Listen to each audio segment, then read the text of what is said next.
there we go. So, welcome back, everybody, to MJ Sailing. Now, typically, I know most of you guys tune in for all the wonderful sanding we do. Today, we're going to do something a bit different, and we're actually going to start installing equipment. Crazy, I know. With the start of installing actual equipment, we figured this is an appropriate time, being the heat of summer, that we're installing air conditioning first. If you rewind a long time ago to when we actually started this build, we originally thought we were just putting in 2 diesel engines. As things have evolved, and now we have that hybrid system, which gives us a ton of power because it acts as a generator, large solar bank, and specifically a large battery bank, that is allowing us to look at some other creature comforts that we haven't had before. Jess and I have never had air conditioning on our boat. I don't do well with hot temperatures. I am from Michigan. That's my climate that I'm used to. Regardless of how long we stayed in the Caribbean, so years and years and years that we were in the Caribbean, I still would overheat constantly.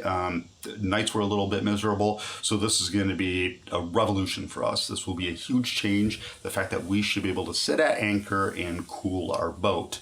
Now, we're not going to run it all the time, of course, and we're not going to run it through the entire boat. Once we realized that we were going to do air conditioning, we had to decide as to how many units, how we were going to lay the system out. Thankfully, we got a chance to go aboard the Max Cruise 44 in Thailand and get some experience with that. Of course, in Thailand, temperatures are incredibly hot, very humid, just like it is here currently. And we got a chance to figure out what size units were going to be necessary and specifically where we wanted them. Our original thought was just to cool our berth, save weight, save money, and just seemed like a good solution. Once we were there and we figured out how much nicer it is to have the entire boat cooled, we kind of changed plans a little bit. Behind me is a Marine Breeze 16,000 BTU air conditioning unit. There's quite a few marine air conditioning units on the market. We had to kind of narrow it down as to what direction we were going to go with that.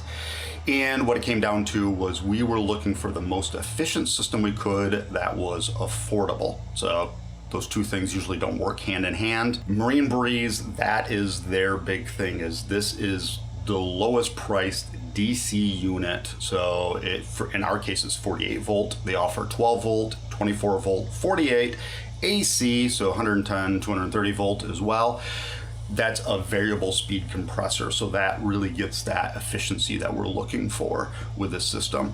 The 16,000 BTU unit we decided to use for cooling the salon. Now, cold air drops down, so in theory, we're gonna give this a shot, but in theory, if we cool the salon and settee, the cool air should drop down, hopefully into the hulls quite a bit. We do have a duct that's going into the V berth as well, but our location of the unit, I didn't want to run ducting aft, so we're going to ignore that for the time being and just see exactly how this lays out. But most importantly for me, we are cooling our berth, our aft berth. In that, we chose a 9,000 BTU unit. Now with the variable speed compressor, it slows down instead of like what you normally have with an AC like in your house, where it turns on and off as needed and you get that big fluctuation in temperature. So a lot of times Jess and I would put blankets on because we were too cold when the unit's running, then we'd overheat, we'd take them off. 3 minutes later, the AC would kick back on because temperature would rise, and all of a sudden we're doing that cycle over and over again. Now variable speed prevents that from happening because it lowers the compressor speed to what's needed, so it's only keeping that area cooled. It's not cycling on and off like what you do with a normal unit. So there's a comfort factor with that. There's the noise factor. So without it turning on and off, it's just consistent hum instead of that on and off cycle, which for sleep makes it a lot easier. And then of course there's the efficiency side of it too. So it lowers down its speed to only what's needed. You don't get that huge surge that a lot of systems can't handle. And also it's a more efficient system. So we are going to be able to run that on anchor just with solar, just with our battery bank, and not have a big problem with that. In this video, it's going to be just basically setting the units in place, getting them into position. Now, since we weren't originally planning on air conditioning in this boat, we didn't design areas specifically for that, and we see the negative side of that. We have to change a few things around, which is fine. We're still in that stage that it's possible to do. We got to cut a few holes, of course, and get everything dry fit in place. And what that means is we'll get it into position, then we'll have to remove it to be able to paint those surfaces underneath and get everything nice and clean. Then we'll be able to go back when it's time to actually physically install it. Of course, we're not going to be able to turn it on yet until we get our 48-volt system installed. So we don't really get that magic moment where we put it in place, turn it on, and go, we got a system running. That's going to be a ways down the road. So you'll see that, and we'll be able to actually put up numbers for efficiency once that happens. Oh, sweating gross. That's why we need air conditioning. Mm-hmm. Perfect example. It's 90 degrees in here right now. Yeah. The most important air conditioner, the one that's actually going to go in our berth, will sit right in this area. Originally thought we were going to go over there, but with the 48-volt system, with the hybrid setup, we have a lot more wires that are running aft than what we originally, of course, planned for. So that area is now getting occupied with wire. So transition, move it here, which is actually probably even better. It's closer to the water source, all those types of things. This is probably a better location for us, but it's going to require, of course, some modification. Like always, everything we do, we one step forward, one step back, 2 steps back usually. The problem that we have with this, it's not necessarily the width. We can go around that by removing the actual blower on the AC unit itself to be able to slide this into place. The issue we have is the height. It is 13 inches tall. If you can see, this is right where the bed hits. We are just under, so close. Since I wasn't accounting for an air conditioner actually going here, I didn't design it with that in mind. Should be a fairly easy fix. All you need to do is cut out an opening a little bit larger than the air conditioner. We're gonna give a bit of space so I can move it 4.5 left and right type of thing. Drop that down and glass in a new piece. This shelf itself is a 1/2 inch thick, so I should be able to just put another layer right directly below this, bond that to the bottom, do a little bit of glass work, and it will sit in its own little well within this area. That's theory, so we shall see. I'm gonna start cutting and start putting stuff together and then figure it out from there. So cut it back. 24, 14. There.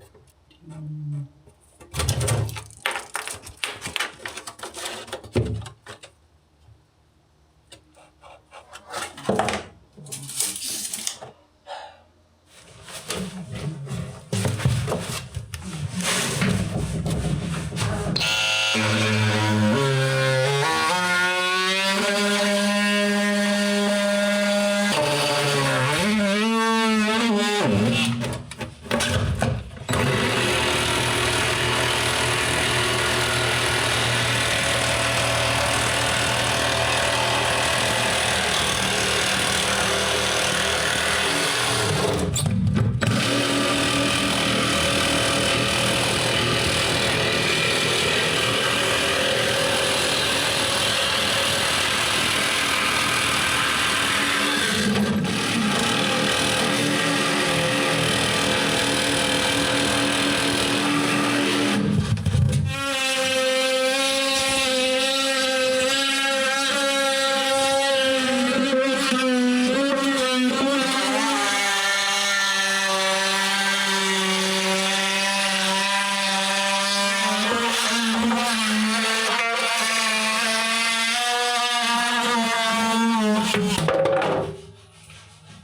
That should be enough room.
floor piece is all prepped. Rounded over the edges just to make it a little easier to glass on both sides. And on this side, I ended up just using hot glue to put some sticks on. I'm gonna put hot glue in each one of the corners, stick it up into place so it drops down proper height there, and then I can go through with thickened resin and do the coats, the fillets along the edge, and that should support it.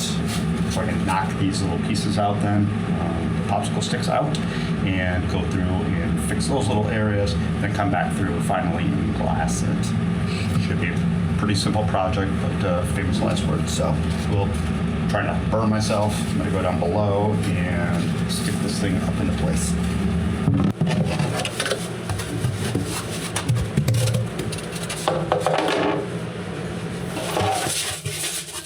Just gonna go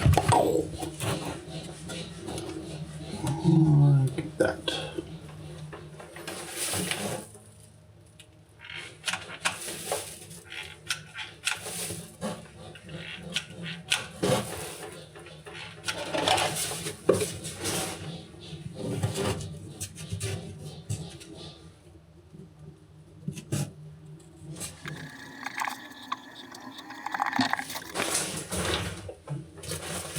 There we go. So, was it? Oh, I didn't hold it long enough. That's stupid.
First layer of glass is cured. Cut out those popsicle sticks that were holding this into place. So I'll just come through and stitch that last little bit with glass, and that should be all set. Then you can see in this corner is the start of the ductwork. There's going to be a mounted here, a hose adapter, and that will go to this duct. And here is the other side of it. It's going to go there. This will, it's a tight fit.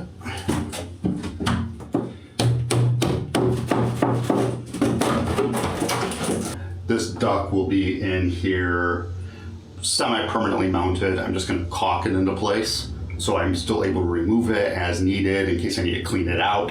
Or more importantly, there's going to be 2 ports here that are going to be adjustable, kind of like what you have in an airplane or in a car, round ports. That will allow each one of us to choose how much wind we actually want coming at us.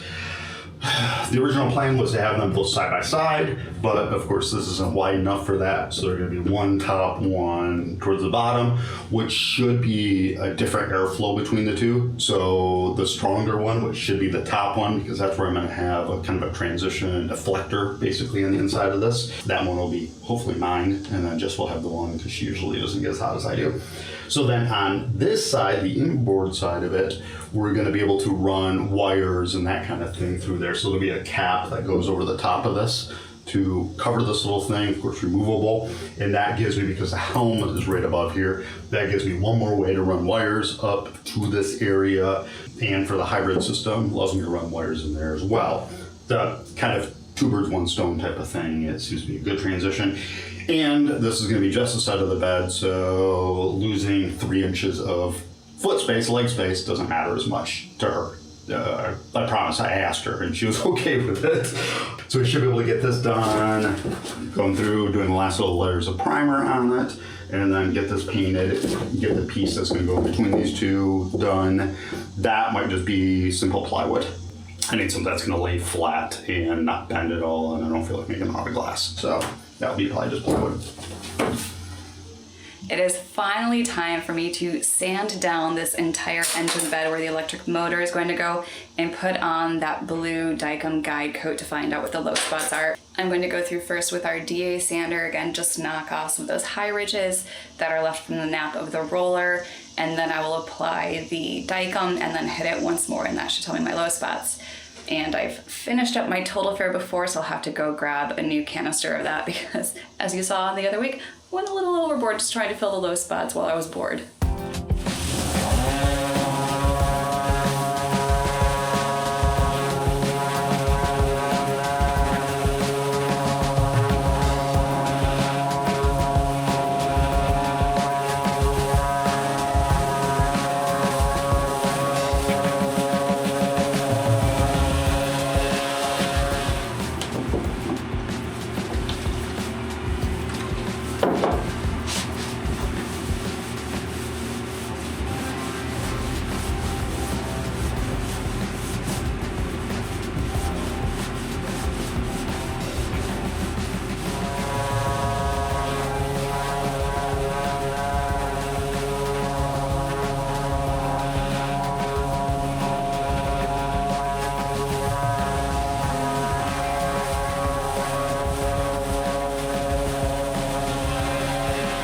Compared to the last time I ran over this surface with our Dykem, the results are turning out so much better. And yes, I know I should not be putting this much effort into here, but just a couple more small touch-ups and it should be ready for its last coat of primer.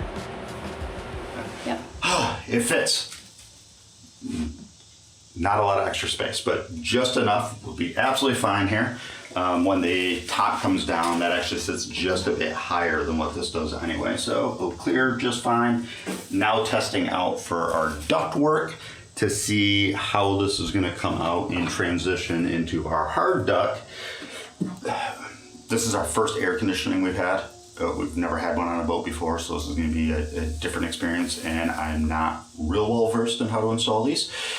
I do believe that it's not a great thing to make a 90-degree curve right after the blower, but we've got no other option. So it's going to be a 90 with the hose curving right here and transitioning into our duct, and I'll show you how that was done. So it's just part of that hard duct that I made and cut to fit within that space. This will be bonded and probably glassed into place because we don't need this thing to be able to move again. There. So you can see that will be glassed into place. And then on the bottom of it, this is a little deflector that I made. So hopefully the air goes and curves up here instead of hitting a hard transition. I took a mold of one of our cockpit seats. So this is what the curve is. Just put some fiberglass on it, wax it up, put some fiberglass on, pull that off. That is my deflector now. That just goes and will be bonded. Kind of hard to see, but that will be bonded down in the bottom So the air then goes up this direction, up our hard duct, and we'll have another one here that will hopefully push it out our direction. Into our berth while we're sleeping. And this is just, it's flush with the bottom of our hose is where that's gonna end up going. Now it's time to clean this area up, make it look presentable because it's pretty ugly right now. And then we'll be able to start doing the plumbing, the actual hard plumbing parts, and getting those things prepped for when the electric motor goes in there. We can then mount those things in strategic areas and get everything laid out so it's the correct orientation for all the pipe work, so we don't get air bubbles, that kind of stuff in it. But that will come later.